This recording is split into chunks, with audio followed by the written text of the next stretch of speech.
क्यों दोबारा होता है कोरोना? इम्यूनिटी कितनी मायने रखती? कैसे बचा जा सकता है कोरोना से? सबके मन में उठ रहे यही सवाल। दुनिया के ज्यादातर देशों में लॉकडाउन है, इससे ज्यादातर कामकाज ठप है।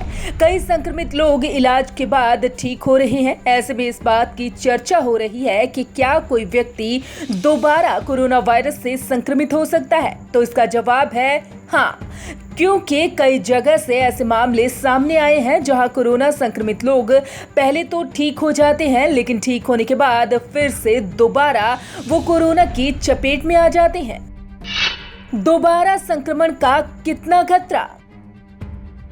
कई ऐसे मामले सामने आए जहां कोविड-19 से ठीक होने के बाद कुछ लोग थोड़े समय के भीतर ही दोबारा कोरोना वायरस से संक्रमित हो गए। इस पर कुछ वैज्ञानिकों का कहना है कि दोबारा संक्रमित होना कोई नई बात नहीं है, ये एक सामान्य प्राकृतिक घटना है। वहीं कुछ वैज्ञानिकों का कहना है कि कोरोना वायरस शरीर में दोबारा सक्रिय होने से पहले फेफड़ों की कोशिकाओं में दुबक कर छुप जाता है। इम्यूनिटी के मायने।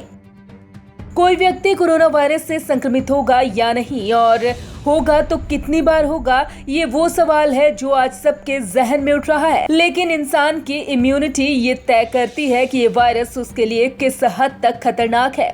अगर लोगों के पास इम्यूनिटी हो, भले ही उसमें कमियां हो, लेकिन ये आपके लिए किसी बीमारी को कम खतरनाक बना देता है। इम्यूनिटी कब तक रहती है? SARS-CoV-2 नाम का ये कोरोना वायरस इतना पुराना भी नहीं है कि ये बताया जा सके कि इसके खिलाफ इम्यूनिटी कब तक बनी रहेगी। लेकिन इंसानों को संक्रमित करने वाले कोरोना परिवार के 6 विषाणु इस बारे में कुछ सुराग दे सकते हैं। कोरोना परिवार के 4 विषाणुओं में सामान्य किस्म की सर्दी के लक्षण दिखाई देते हैं और इसकी इम्यूनिटी ज्यादा दिनों तक नहीं रहती। रिसर्च में ये बात सामने आई है कि कुछ मरीजों को तो साल भर के भीतर ही दोबारा से इसका संक्रमण हो गया था। लेकिन सामान्य सर्दी अमूमन बहुत हल्के लक्षणों वाली होती है, लेकिन कोरोना परिवार के दूसरे 2 वायरस ज्यादा परेशानी पैदा करने वाले हैं। भले ही आप किसी बीमारी से पूरी तरह से इम्यून ना हो, लेकिन मुमकिन है कि दूसरी बार संक्रमण पहले की तरह गंभीर ना हो।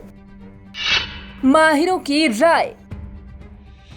हाल ही में विश्व स्वास्थ्य संगठन ने कहा था कि जो लोग कोविड-19 संक्रमण से ठीक हो चुके हैं और एंटीबॉडीज विकसित कर चुके हैं, उन्हें दूसरी बार संक्रमण नहीं हो सकता। इस बात का कोई सबूत नहीं मिला है। WHO ने ये बात तब कही थी जब कुछ देशों में इम्यूनिटी पासपोर्ट जारी कर संक्रमण से ठीक हो चुके लोगों को प्रतिबंध के दायरे से बाहर लाने के कदम के बारे में चर्चा की थी। दूसरी तरफ सभी वैज्ञानिकों और विशेषज्ञों की राय इस मामले में बंटी हुई है। फॉरेन पॉलिसी की ताज़ा रिपोर्ट में कहा गया है कि विशेषज्ञों को अभी तक इस बारे में ज्यादा नहीं पता कि एक बार संक्रमण के बाद दूसरी बार हो सकता है या नहीं। इम्यूनिटी विकसित होने पर कब तक रहती है या मरीज में इम्यूनिटी विकसित हो गई, इसका पता कैसे चले? Bureau report, Punjab Kesari, Navodaya times TV.